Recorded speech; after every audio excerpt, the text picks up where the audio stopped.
안녕하세요. 달빛 인생 TV 시청자 여러분. 오늘 사연은 가족이라는 이름으로 제 숨통을 조이고 제 소중한 공간과 추억을 함부로 짓밟아 버린 사람들에 대한 제 이야기입니다.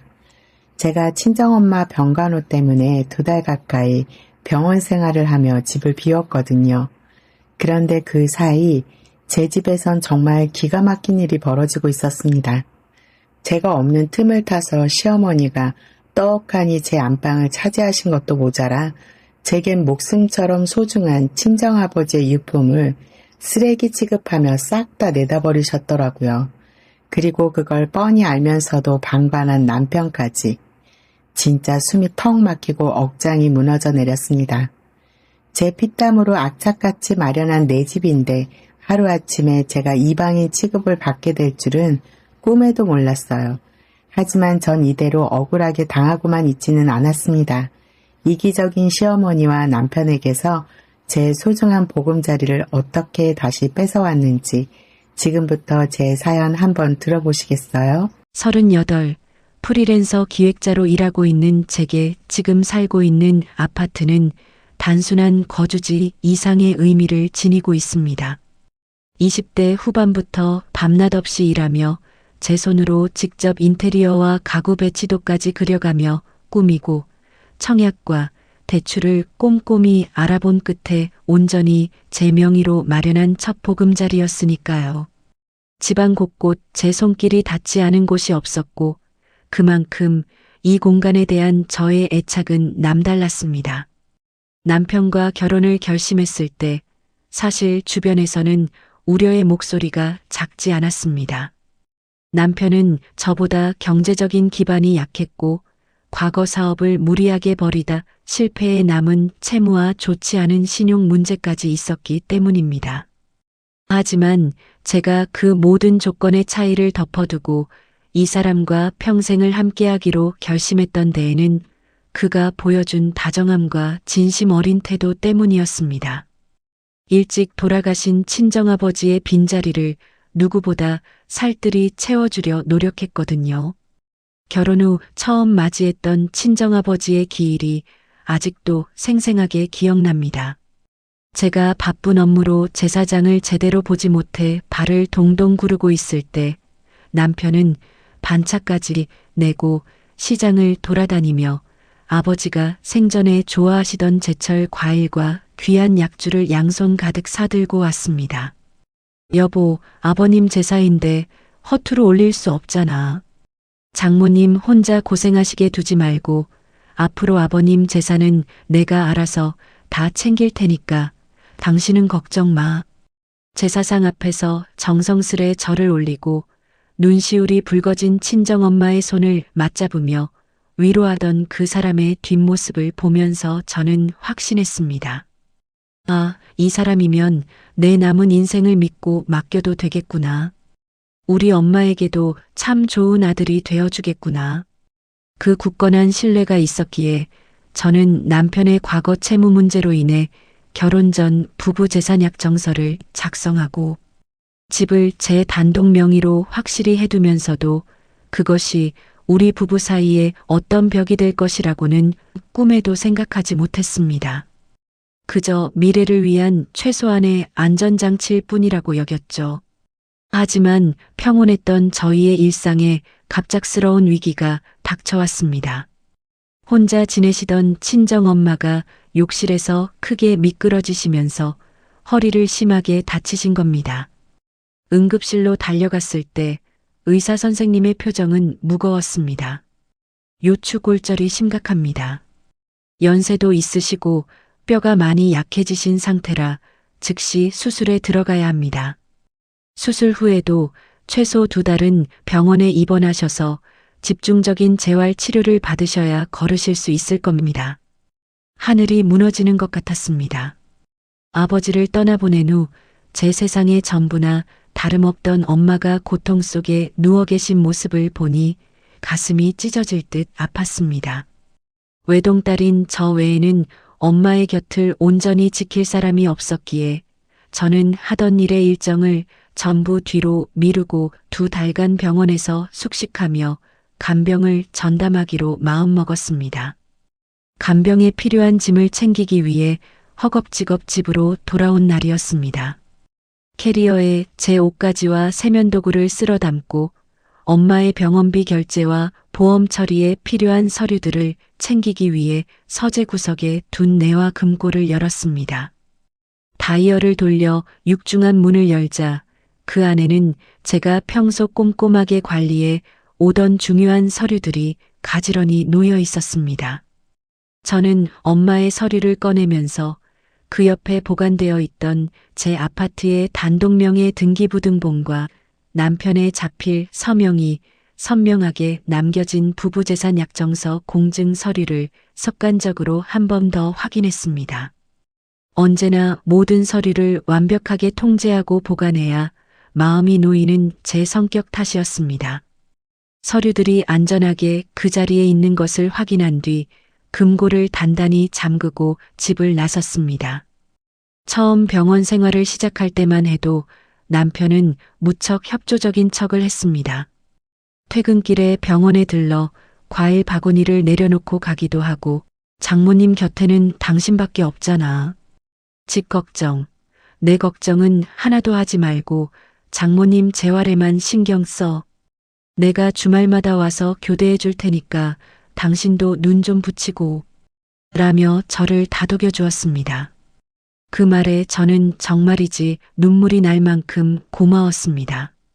역시 내가 사람 하나는 제대로 봤다고 이 고마움은 나중에 평생을 두고 갚겠다고 속으로 수백 번 다짐했습니다. 하지만 간병 생활이 2주차, 3주차로 접어들면서 상황은 조금씩 달라지기 시작했습니다. 엄마의 통증은 좀처럼 가라앉지 않았고 저는 밤마다 엄마의 앓는 소리에 선잠을 자며 육체적으로나 정신적으로 한계에 내몰리고 있었습니다. 그런데 주말마다 와서 교대해 주겠다던 남편은 슬그머니 말을 바꾸기 시작했습니다. 여보, 이번 주말에는 회사 부장님 빙부상이 있어서 지방에 좀 내려가 봐야 할 것 같아. 이번 주는 밀린 프로젝트 때문에 출근해야 해. 당신이 고생 좀 해줘. 처음에는 그럴 수 있다고 이해했습니다. 하지만 간혹 통화를 할 때면 남편의 목소리에는 짜증이 잔뜩 묻어나 있었습니다. 집에 내 와이셔츠 다려진 게 하나도 없네. 세탁기는 어떻게 돌리는 거야? 냉장고에 먹을 건 김치밖에 없고. 당신 언제 집에 와? 아내가 병원에서 새우잠을 자며 피말리는 시간을 보내고 있는데 고작 본인의 셔츠 다림질과 밥 투정을 하는 남편이 야속했지만 저는 꾹 참았습니다. 남편도 아내 없이 혼자 집안일을 하려니 힘들어서 그러려니 하고 넘기려 애썼습니다. 그러던 어느 날 엄마의 재활치료에 필요한 특수복대를 가지러 잠시 집에 들렀을 때였습니다. 며칠 만에 문을 열고 들어선 집안은 그야말로 난장판이었습니다. 싱크대에는 언제 먹었는지 모를 배달 음식 용기들이 산처럼 쌓여 악취를 풍기고 있었고 거실 바닥에는 벗어놓은 양말과 옷가지들이 뒹굴고 있었습니다. 피로가 몰려왔지만 화를 낼 기력조차 없어 안방으로 향하려는 순간 베란다 쪽에서 남편이 통화하는 소리가 들려왔습니다. 아, 엄마. 나 또 배달시켰어. 속 쓰려 죽겠네, 진짜. 아니, 지 엄마만 엄마고 나는 남편도 아니야? 벌써 한 달 가까이 집구석을 비우고 있는데 솔직히 너무한 거 아니냐고. 처가는 남의 집이고 시댁이 자기 진짜 집인데 시집을 왔으면 남편부터 챙겨야지.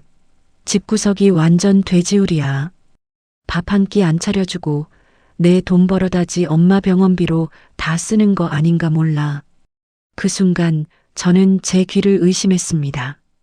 심장이 발밑으로 쿵 떨어지는 것 같았습니다. 언제나 친정엄마를 친어머니처럼 모시겠다며 살갑게 굴던 남편의 입에서 나온 말이라고는 도저히 믿기지 않았습니다. 처가는 남의 집, 시집을 왔으면 남편부터 챙겨야지. 그 천박하고 이기적인 가치관이 남편의 진짜 속마음이었다니. 당장 베란다 문을 열어 젖히고 따져 묻고 싶었습니다. 내가 어떻게 나한테, 우리 엄마한테 그럴 수 있냐고 소리치고 싶었습니다. 손잡이를 잡은 제 손이 바들바들 떨렸습니다. 하지만 바로 그때 주머니 속 휴대폰이 짧게 울렸습니다. 엄마를 담당하는 간호사 선생님의 문자였습니다. 환자분 통증이 심해져서 진통제 투여했습니다. 보호자분 빨리 오셔야 할 것 같아요. 문자를 보는 순간 머리에 찬물이 끼얹어지는 듯 했습니다. 지금 여기서 이 남자와 멱살을 잡고 싸운다면 그 진흙탕 싸움의 여파가 고스란히 병상에 누워 계신 엄마에게 갈 것이 뻔했습니다. 엄마는 평생 저 하나만 바라보고 살아오신 분입니다. 제가 남편과 불화로 힘들어한다는 사실을 아시면 그 충격에 재활은커녕 건강이 더 악화될 것이 분명했습니다. 지금은 싸울 때가 아니었습니다. 저는 끓어오르는 분노를 억누르며 소리가 나지 않게 조용히 복대만 챙겨 다시 현관을 빠져나왔습니다. 병원으로 돌아가는 택시 안에서 저는 남편의 계좌로 생활비 명목의 돈 200만 원을 이체했습니다. 그리고 문자를 한 통 남겼습니다. 여보, 혼자 밥 챙겨 먹게 해서 미안해. 내가 신경 못 써서 집안일도 힘들지?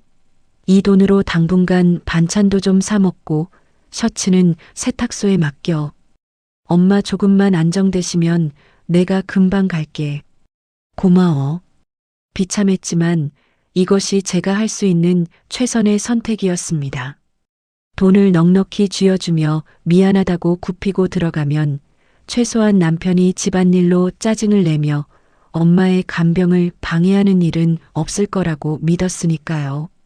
이 정도 금전적인 배려를 베풀면 그 사람도 최소한의 양심은 찔려할 것이라 순진하게 생각했습니다. 하지만 그것은 저의 착각이었습니다. 남편은 저의 그 문자와 입금된 돈을 아내의 미안함이 아닌 묵인과 만만함으로 받아들였습니다. 제가 병원에 묶여 아무것도 할 수 없다는 사실을 간파한 남편은 제가 쥐어준 그 생활비를 방패 삼아 기어이 자신의 어머니, 즉 시어머니를 제 단독 명의의 아파트로 불러들이는 돌이킬 수 없는 선을 넘고야 말았습니다.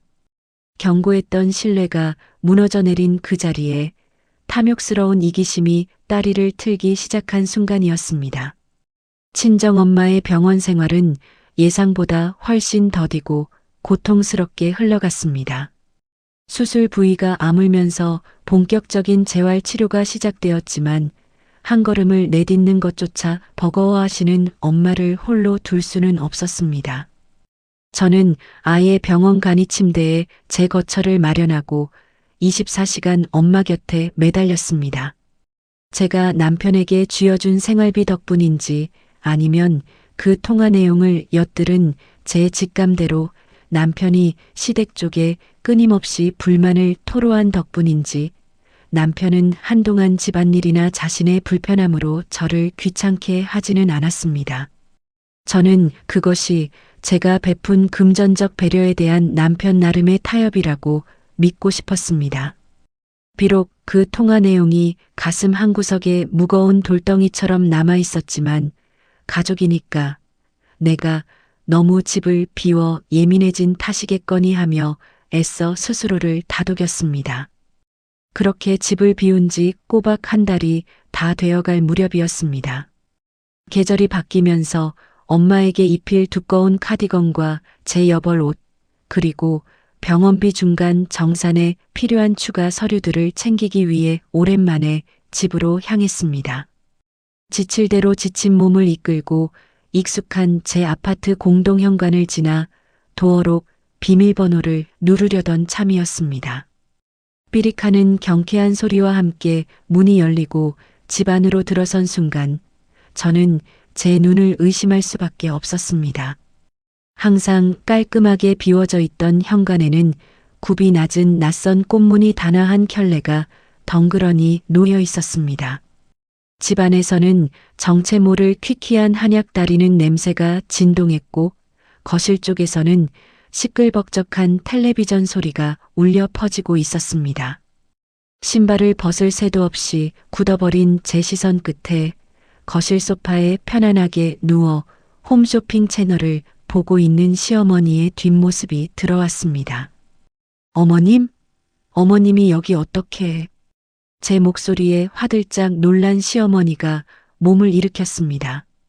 당황한 기색은 찰나였고 이내 시어머니는 혀를 끌끌 차며 너무도 당당한 표정으로 저를 위아래로 훑어보았습니다.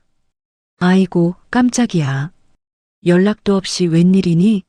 내 남편이 너 당분간 집에 못 온다고 하더니만. 엄마 옷이랑 서류 좀 챙기러 잠깐 들렀어요. 그런데 어머님이 어떻게 저희 집에 계신 거예요? 제 물음에 시어머니는 콧방귀를 뀌며 탁자 위에 놓인 리모컨을 툭 던졌습니다. 어떻게 오긴, 내 아들 굶어 죽을까봐 내가 왔다. 내가 집을 한 달이나 텅텅 비우고 친정에 가 있으니 애가 매일 배달 음식이나 주워 먹고 얼굴이 반쪽이 됐더라. 마침 내가 살던 월세방 계약도 곧 끝나가는데 며느리가 비운 집, 시어머니인 나라도 나서서 지켜주고 살림 대신해줘야지 어쩌겠니? 넌 나한테 고마워해야 해. 겉으로는 아들을 걱정하는 애틋한 어미의 마음이자 집안을 챙겨주려는 시어머니의 호의처럼 포장되어 있었습니다. 하지만 그 눈빛에는 제가 없는 틈을 타 이 집의 안방마님 노릇을 하고 있다는 묘한 우월감이 묻어나왔습니다. 남편이 제 간병 일정과 귀가하지 못하는 상황을 시어머니에게 실시간으로 공유하며 이 상황을 만들었다는 사실이 뼈저리게 느껴졌습니다. 너무 피곤해서 긴 말싸움을 할 기력조차 없었던 저는 입술을 꽉 깨물며 감정을 억눌렀습니다.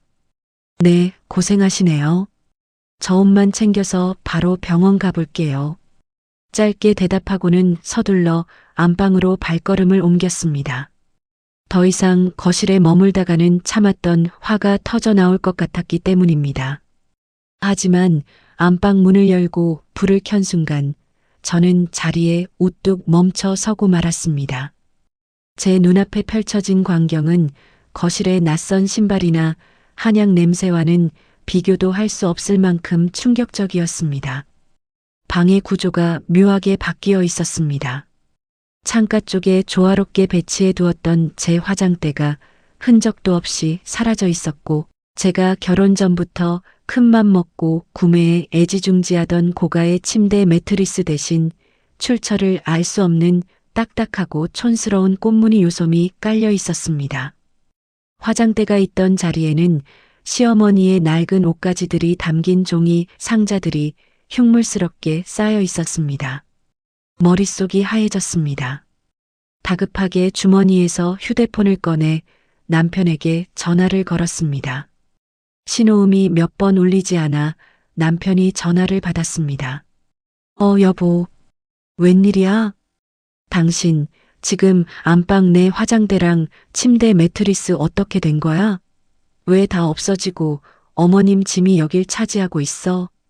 제 떨리는 목소리에 남편은 조금의 망설임도 없이 짜증 섞인 대답을 내뱉었습니다.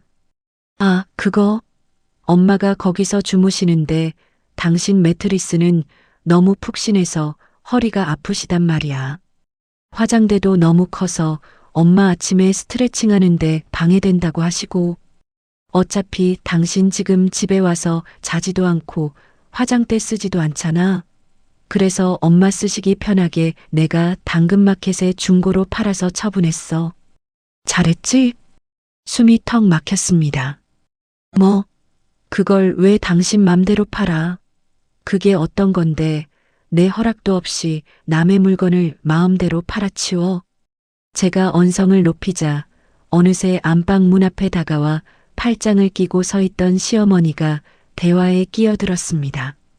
아니, 가족끼리 돈 몇 푼 하는 가구 가지고 뭘 그렇게 야박하게 구니?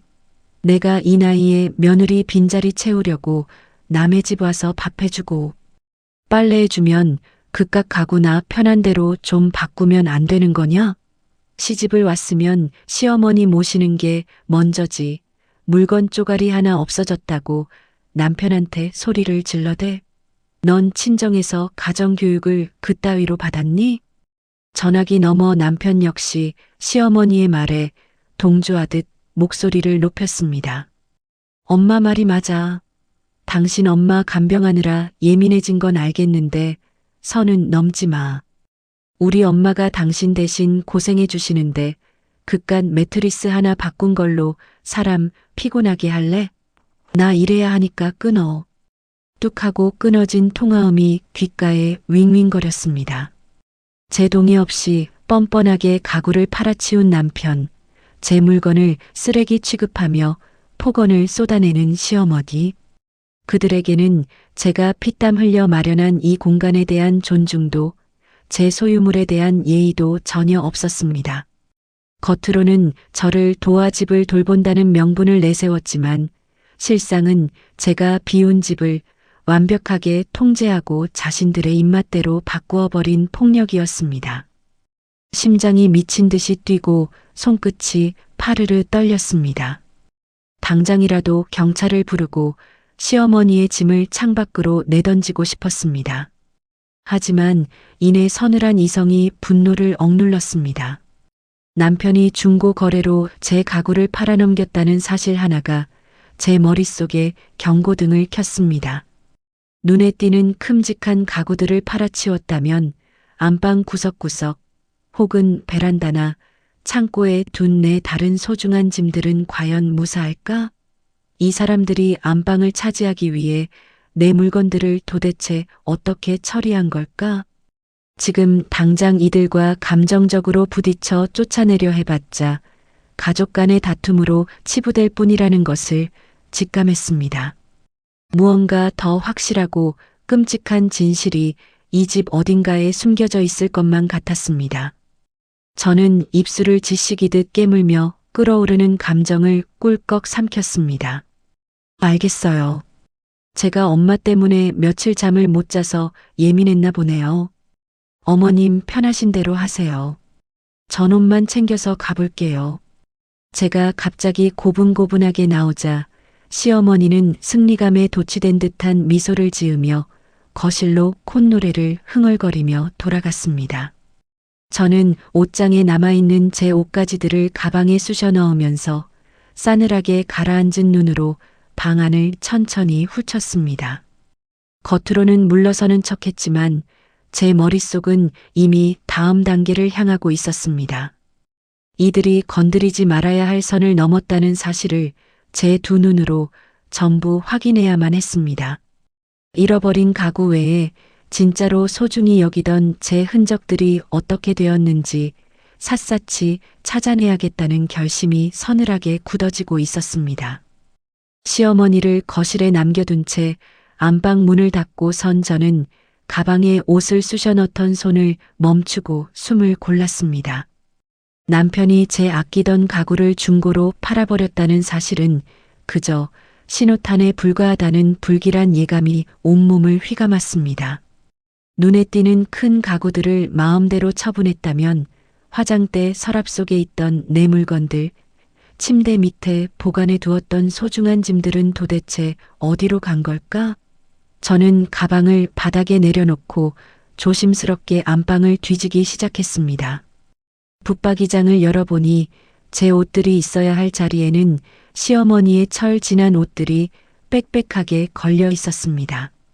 구석구석을 살펴도 제 물건들은 흔적조차 보이지 않았습니다.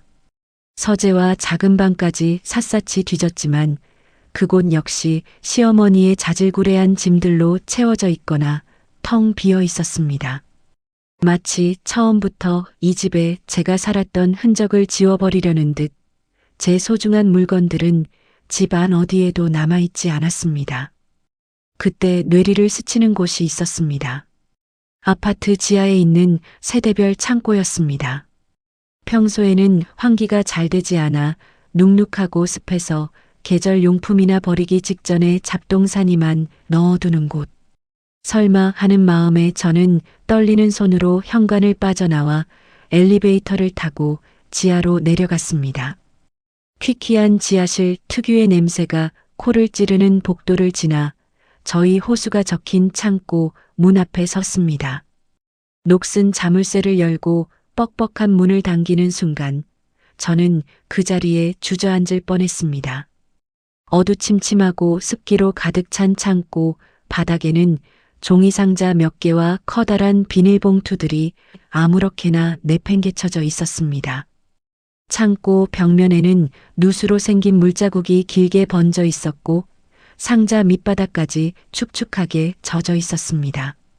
그중 하나를 뜯어보니 제가 아끼던 겨울 외투와 실크 블라우스들이 흙먼지와 뒤엉켜 뭉쳐 있었습니다.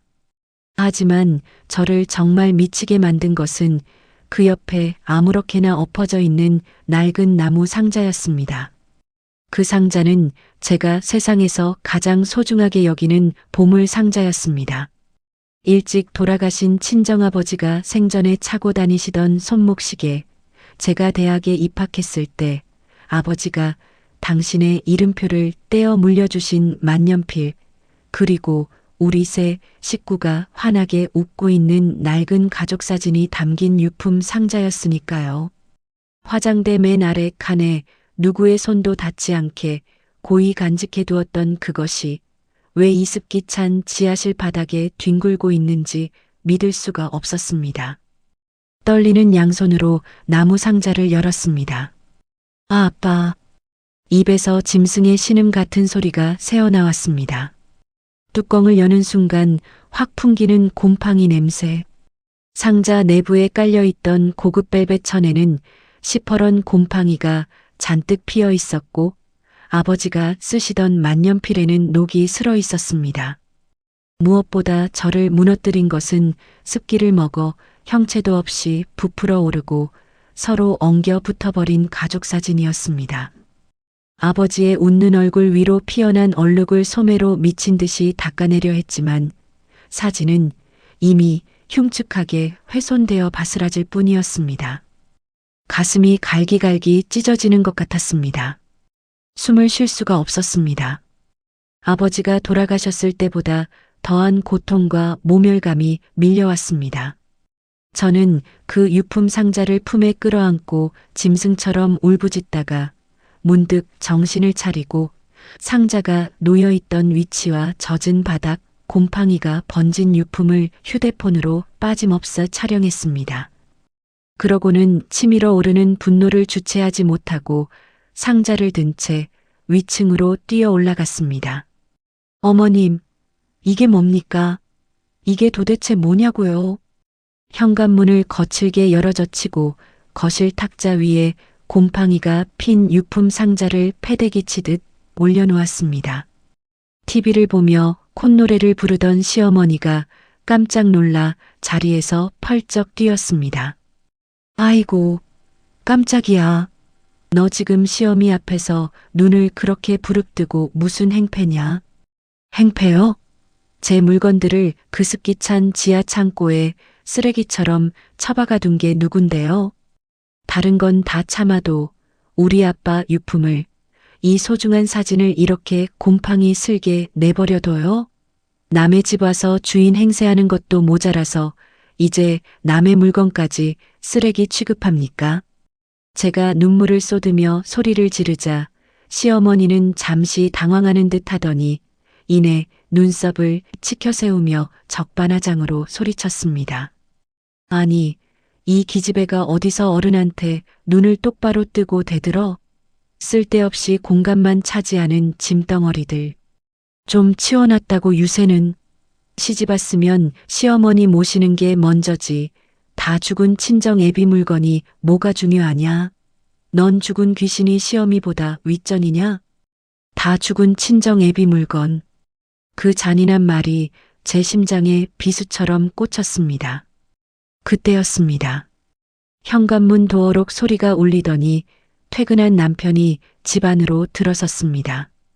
거실의 살벌한 분위기를 본 남편은 상황을 묻기도 전에 인상부터 구겼습니다. 아, 퇴근하고 오자마자 진짜 왜 이래? 당신 병원에 안 가고 여기서 엄마한테 무슨 소리를 지르는 거야? 당신이야말로 똑바로 봐. 당신 엄마가 우리 아빠 유품을 지하 창고에 처박아서 이 꼴을 만들어 놨어. 당신이 내 가구 팔아넘길 때 내 물건들까지 다 저렇게 내다 버린 거 아니야. 남편은 탁자 위에 곰팡이 핀 상자를 힐끗 보더니 미안해하기는커녕 짜증스럽게 넥타이를 거칠게 풀어 헤치며 제게 삿대질을 했습니다. 아, 거참 낡아빠진 물건 좀 상했다고 유난 떨지 마. 엄마가 우리 집 청소해 주시려다 보면 짐 좀 옮길 수도 있는 거지. 당신 병원 가서 집구석 안 돌볼 거면 그냥 가만히나 있어. 엄마랑 못 살겠으면 내가 당장 짐 싸서 친정으로 가라. 그 순간 거칠게 요동치던 제 심장이 차갑게 얼어붙는 것을 느꼈습니다. 우리 집. 남편의 입에서 나온 그 단어와 의기양양하게 팔짱을 끼고 저를 노려보는 시어머니의 표정을 보는 순간 모든 것이 명확해졌습니다. 이 사람들은 제가 집을 비운 틈을 타 잠시 들어온 것이 아니었습니다. 시어머니의 월세방 계약이 끝나면 앞으로도 계속 이곳에서 함께 살겠다는 계획을 이미 세워놓고 이 안락한 아파트를 아예 시어머니의 노후 거처로 차지할 작정이었습니다. 제 아버지를 모욕하고 저를 이 집에서 내쫓으려는 그들의 태도에는 최소한의 인간적인 존중이나 가족으로서의 양심조차 없었습니다.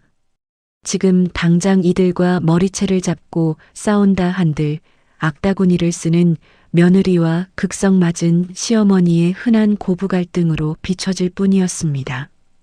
무엇보다 지금 저에게는 수술 후 병상에 누워 계신 친정엄마를 돌봐야 할 책임이 있었습니다. 당장 쫓겨나듯 이 집에서 나가야 한다면 엄마에게 엄청난 충격을 안겨드릴 것이 뻔했습니다. 지금은 화를 낼 때가 아니라 이들을 내 집에서 완벽하고 합법적으로 빈손으로 쫓아낼 칼을 갈아야 할 때였습니다. 저는 바들바들 떨리던 주먹을 서서히 풀고 얼굴에 남아있던 도끼를 지워냈습니다. 그리고는 바닥에 떨어진 아버지의 만년필을 조용히 주워 상자 안에 넣으며 한없이 차분해진 목소리로 입을 열었습니다. 알겠습니다. 제가 생각이 짧았네요. 어머님 말씀대로 제가 병원에 있느라 집안일에 신경을 못 썼으니 어머님 편하신 대로 지내세요. 대신 엄마 퇴원하실 때까지만 조금만 기다려주세요. 그때까지만 이대로 두시면 제가 알아서 정리하겠습니다. 갑작스러운 저의 거짓 항복에 시어머니와 남편은 흠칫 놀란 기색이 역력했습니다. 하지만 이내 며느리의 길을 완전히 꺾어 놓았다는 승리감에 도취된 남편은 헛기침을 하며 진작 그럴 것이지 피곤하게 만들고 있어 라며 방으로 쏙 들어가 버렸고 시어머니는 코웃음을 치며 다시 소파에 자리를 잡았습니다. 저는 곰팡이가 핀 유품 상자를 챙긴 뒤 서재에 있는 내와 금고를 열어 단독명의 등기부등본과 부부재산약정서 원본을 꺼내 가방 깊숙이 넣었습니다. 그러고는 남편과 함께 사용하던 노트북을 켰습니다. 자동으로 접속된 중고 거래 앱에는 제 화장대와 고가의 침대 매트리스를 헐값에 팔아넘긴 기록과 구매자와 나눈 대화, 거래 날짜가 고스란히 남아 있었습니다. 저는 그 화면들을 빠짐없이 캡처해 제 클라우드에 저장한 뒤 조용히 집을 빠져나왔습니다. 아파트 주차장에 세워둔 차에 올라탄 저는 처참하게 망가진 유품들과 상자의 상태를 여러 각도로 다시 선명하게 찍었습니다. 습기에 퉁퉁 불어버린 사진, 녹슨 만년필, 곰팡이가 핀 시계줄까지 모두 증거로 남겼습니다. 핸들 위로 차가운 눈물이 뚝뚝 떨어졌지만 제 머릿속은 그 어느 때보다 무섭게 맑아지고 있었습니다. 우리 아빠의 흔적을 짓밟고 내 피땀으로 일군 공간을 빼앗으려 한 데가 그것을 어떻게 치르게 해줄지 계획이 서기 시작했습니다. 저는 곧바로 변호사와 상담해 가구 처분 기록과 유품 훼손 사진을 정리했고 남편에게 엄마의 퇴원일까지 시어머니와 함께 집을 비우라는 내용 증명도 보냈습니다. 하지만 남편은 부부 사이에 내 집이 어디 있느냐며 퇴거 요구를 비웃었습니다. 엄마의 재활이 끝나는 퇴원 당일. 그날이 바로 제 요구를 끝까지 무시한 두 사람의 짐을 빼고 제가 온전한 삶을 되찾을 심판의 날이 될 것입니다. 저는 유품 상자를 조수석에 소중히 내려놓으며 다시 병원을 향해 시동을 걸었습니다. 친정엄마의 길고 고통스러웠던 2달간의 병원 생활이 끝나는 퇴원 당일 아침이 밝았습니다. 저는 아침 일찍 병원 수속을 마치고 미리 알아봐 둔 병원 근처의 깨끗한 단기 임대 빌라로 엄마를 모셨습니다. 당장 짐 정리가 끝날 때까지 엄마가 조용히 쉴 수 있는 안전한 공간이 필요했으니까요. 미리 부탁해둔 간병인이 엄마 곁을 지키는 것을 확인한 뒤 저는 차갑게 가라앉은 눈으로 제 아파트를 향해 차를 몰았습니다. 조수석에는 그동안 치밀하게 준비해둔 서류 봉투가 놓여 있었습니다. 도어록 비밀번호를 누르고 들어선 집은 평화롭기 그지없었습니다.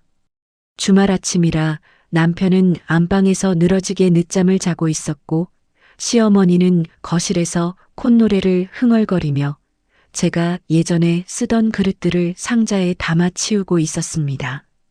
제가 엄마 퇴원에 맞춰 제 짐을 완전히 빼서 친정으로 들어갈 것이라고 그 거짓 항복을 철석같이 믿고 있었던 겁니다. 현관에 들어선 저를 본 시어머니는 반갑기는커녕 귀찮다는 듯 턱짓을 했습니다. 왔니? 내 짐은 내가 한쪽 구석에 대충 빼놨다.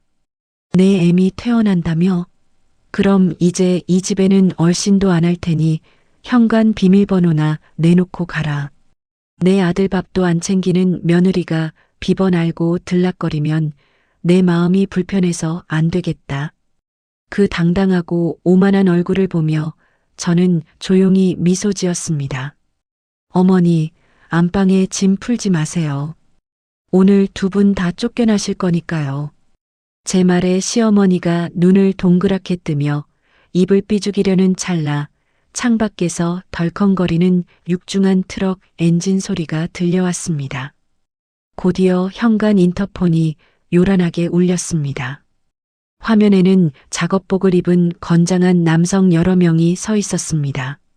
제가 망설임 없이 인터폰을 눌러 1층 공동 현관문을 열어주자 시어머니는 얼굴이 시뻘겋게 달아올라 소리를 질렀습니다.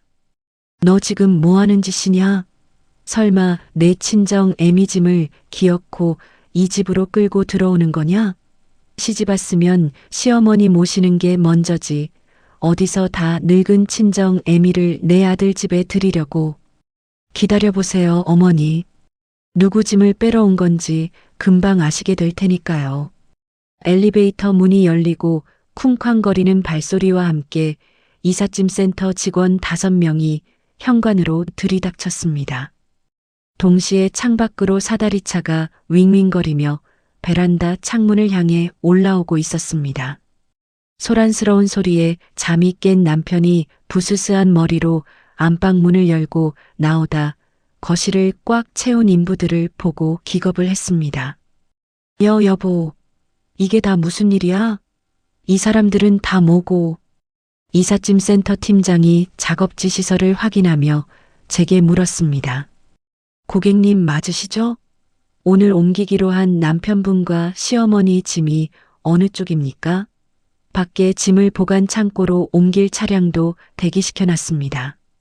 남편과 시어머니의 입이 떡 벌어졌습니다. 시어머니는 당황해서 말을 더듬으며 인부들의 앞을 막아섰습니다. 아니, 이 사람들이 남의 집에 허락도 없이 들어와서 무슨 행패야. 당장 안 나가. 저는 꼿꼿하게 서서 가방에서 서류 봉투를 꺼내 거실 탁자 위에 던지듯 올려놓았습니다. 봉투 안에서 나온 것은 제 이름 세 글자가 단독 소유주로 명시된 부동산 등기부등본과 결혼 전 남편이 직접 자필로 서명하고 공증까지 마친 부부재산 약정서였습니다. 내 집, 내 명의야. 남의 가구 팔아치운 도둑들은 당장 나가. 서늘하게 울려 퍼지는 제 목소리에 거실에는 찬물이 끼얹어진 듯 정적이 흘렀습니다. 남편은 탁자 위에 부부 재산 약정서를 보더니 사색이 되어 뒷걸음질을 쳤습니다. 그 서류에는 혼인 전 취득한 아내 명의의 아파트는 아내의 고유 재산으로 하며 처분과 관리 권한 역시 아내에게 있다는 내용이 명확하게 적혀 있었으니까요. 여보 갑자기 왜 이래? 우리가 부부인데 짐을 빼라니 그게 무슨 소리야? 남편이 덜덜 떨리는 목소리로 변명하려 했지만 저는 얼음장 같은 눈으로 그를 쏘아보았습니다. 부부, 내 허락도 없이 내 화장대랑 침대 당근마켓에 팔아넘겨서 내 용돈 챙길 때도 우리가 부부였니? 나 없을 때 내 엄마 불러들여서 내 집 안방 차지하게 만들고 내 아빠 유품 곰팡이 핀 지하 창고에 쓰레기처럼 내다 버렸을 때도 우리가 부부였어? 이혼 위자료는 물론이고 가구값과 유품 보건비까지 별도로 청구할 테니까 오늘 당장 내들 짐이나 싸서 기어나가. 시어머니는 상황 파악이 안 되는지 여전히 삿대질을 해댔습니다. 이 독한 기집애, 내가 감히 시어미를 길바닥으로 내쫓아? 동네 사람들 다 부르기 전에 당장 이 사람들 안 물려? 경찰을 부를 사람은 접니다. 저는 한치의 물러섬 없이 시어머니의 눈을 똑바로 마주보며 말했습니다. 이미 두 분께 오늘까지 집을 비우라고 정식으로 통보했습니다. 그런데도 버티시겠다면 퇴거 절차를 밟을 겁니다. 제 가구를 멋대로 팔아버린 일과 유품을 훼손한 일도 증거를 갖춰 고소와 손해배상을 준비해 뒀습니다. 더 큰 법적 책임까지 지고 싶지 않으시면 지금 짐부터 정리하세요. 제가 단호하게 준비해둔 증거와 법적 절차를 언급하자 시어머니의 삿대질하던 손이 힘없이 툭 떨어졌습니다. 남편은 사태의 심각성을 깨닫고 제 바짓가랑이라도 잡을 기세로 다가왔지만 저는 매몰차게 돌아섰습니다. 반장님, 저기 안방에 있는 꽃무늬 요솜이랑 낡은 상자들, 그리고 작은 방에 있는 저 남자 옷가지들 빠짐없이 포장해 주세요. 두 사람이 계속 작업을 방해하면 제가 경찰을 부르겠습니다.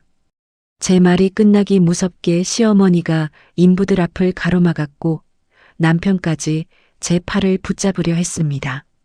저는 곧바로 경찰에 신고했습니다. 잠시 뒤 도착한 경찰관들은 소유권 다툼을 현장에서 판단할 수는 없지만 서로 몸을 밀치거나 물건을 훼손하면 안 된다며 두 사람을 떼어놓았습니다. 제가 보낸 내용 증명과 준비해둔 고소 자료를 확인한 남편은 한참을 버티다가 결국 자신과 어머니의 짐을 옮기는 데 동의했습니다. 그제야 이삿짐센터 직원들은 숙련된 솜씨로 집안의 짐들을 싸기 시작했습니다. 시어머니가 안방을 차지하기 위해 가져왔던 낡은 짐들과 남편의 옷과 물건들이 순식간에 커다란 바구니에 담겨 사다리차를 타고 바깥으로 쉴 새 없이 실려나갔습니다. 아이고, 내 짐, 내 옷 구겨진다 이놈들아. 예, 사연아. 내가 잘못했다. 내가 눈이 뒤집혔었나 봐. 한 번만 용서해다오. 조금 전까지 기세등등하던 시어머니는 자신의 짐이 차례로 트럭에 실리는 광경을 보며 바닥에 주저앉아 통곡을 하기 시작했습니다. 남편은 머리를 쥐어뜯으며 안절부절 못하다가 결국 고개를 떨군 채 시어머니를 데리고 제 발로 현관 밖으로 나갔습니다. 저는 그 아수라장 속에서도 눈 하나 깜짝하지 않았습니다. 이것은 가족 간의 다툼이 아니라 제 공간과 존엄을 짓밟은 자들에 대한 마땅한 대가였습니다. 창밖으로 시어머니와 남편의 짐이 대기 중인 트럭에 실려나가는 기막힌 광경을 내려다보며 저는 비로소 막혀있던 숨이 트이는 것을 느꼈습니다. 덜덜 떨며 빈손으로 집을 나선 그들의 최후는 이제부터가 진짜 시작이었습니다. 현관문을 닫고 도어록의 비밀번호를 복잡한 숫자로 바꾸어 버린 순간 밖에서 쿵쿵거리며 문을 두드리던 시어머니와 남편도 더는 집 안으로 들어올 수 없었습니다. 띠리릭 하고 문이 잠기는 그 경쾌한 기계음이 저에게는 기나긴 악몽의 끝을 알리는 축포처럼 들렸습니다. 텅 빈 거실에 서서 크게 심호흡을 하자 그제야 제 집이 원래 품고 있던 고요하고 평온한 공기가 느껴졌습니다. 짐짝처럼 길거리로 내몰린 그들의 발악은 그리 오래가지 못했습니다. 며칠 뒤 남편은 제 아파트 지하 주차장 차단기 앞에서 초췌한 몰골로 저를 기다리고 있었습니다. 말끔하던 예전 모습은 온데간데 없이 구겨진 셔츠의 수염이 덥수룩하게 자란 얼굴이었습니다. 저를 발견하자마자 남편은 체면이고 뭐고 다 버린 채 바닥에 무릎을 꿇고 제 차문을 가로막았습니다. 여보, 내가 미쳤었어.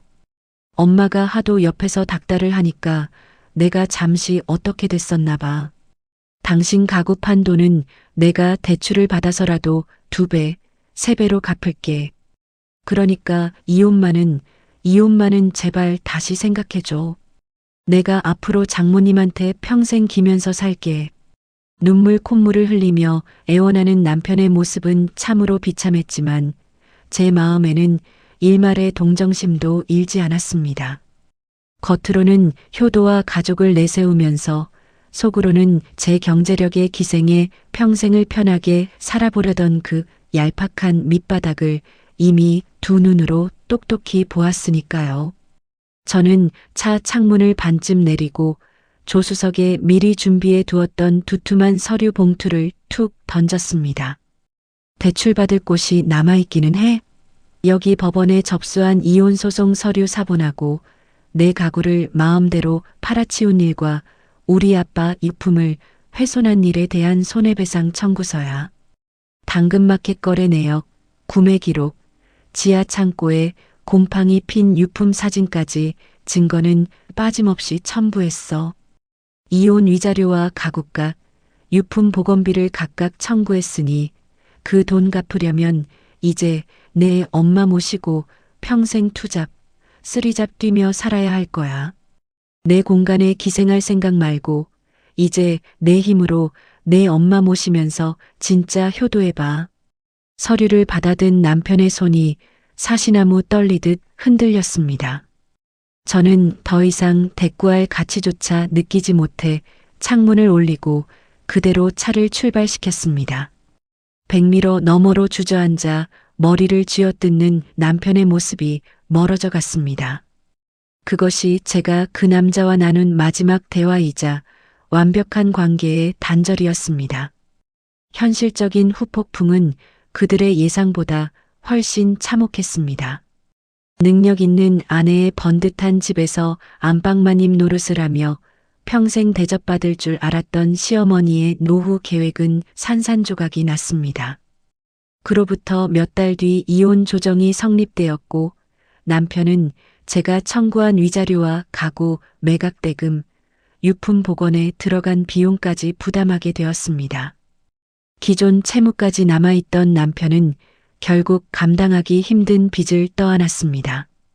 결국 두 사람은 원래 시어머니가 살던 비좁고 습한 월세방으로 쫓겨나듯 들어갔습니다. 나중에 남편의 사촌을 통해 들은 이야기로는 그 좁은 방에서 남편은 매일 밤 술에 취해 엄마가 며느리 집 탐내다가 이 사달이 난 거 아니냐며 소리를 지르고 시어머니는 아들의 원망과 짜증의 화살을 고스란히 받으며 지옥 같은 나날을 보내고 있다고 합니다. 남의 소중한 것을 짓밟고 공짜로 얻으려던 탐욕이 결국 자신들의 삶을 가장 밑바닥으로 끌어내린 셈입니다. 그들이 그렇게 지옥 같은 현실을 마주하는 동안 저는 저만의 일상을 찬란하게 복구해 나갔습니다. 가장 먼저 한 일은 전문 특수 청소업체를 불러 집안 곳곳에 배어있던 시어머니의 퀴퀴한 냄새와 흔적을 완벽하게 소독하고 지워내는 것이었습니다. 깨끗하게 비워진 안방에는 제가 제 취향대로 고른 새로운 화장대와 폭신한 침대를 다시 들여놓았습니다.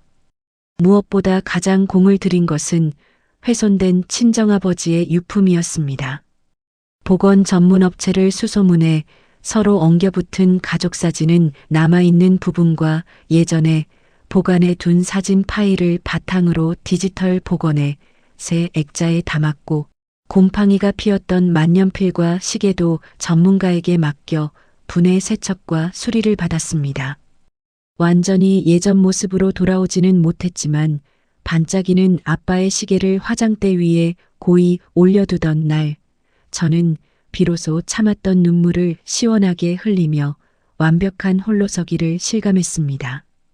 친정엄마는 제 아파트에서 걸어서 10분 거리에 있는 채광 좋은 빌라에 새로운 거처를 마련하셨습니다.